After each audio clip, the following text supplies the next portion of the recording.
Даналық пен мейірімділік айлығының аясында Асыл Дариялар рубриканың бүгінгі кейіпкері Қазақстан Республикасының мәдениет қайраткері Есмұханова Мара Қарапақызы. Мен енді бала жасымнан әнге құмар болып өстім.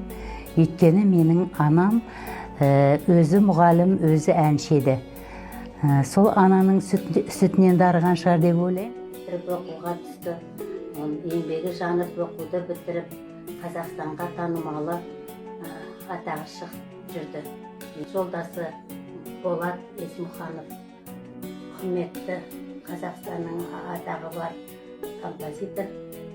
Жанұясында балалар да жаман емес, оқу бітіріп, әрбір жанұялары балалардың бақытты, немерелері бар. Немересінің алды оқу бітіріп, оқуға түсті.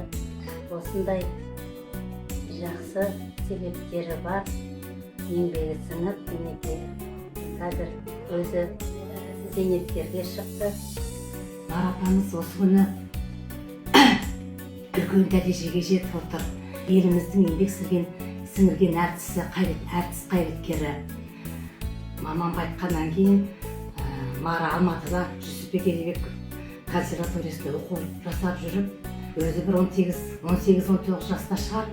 Сонда бізге Совет үкімет кезінде поштаға алма салатын Алматының апорты. Сонда өзі мейірімді бауырларын сүйіп өскен апамызға ризамыз. Мен енді келешек ұрпаққа да айтарым, жас әншілерге айтатын едім. Бұл өнер дегенің менің педагогым айтатын екен. Апиын сияқты бір келсең қайтып шыға алмайсың деп.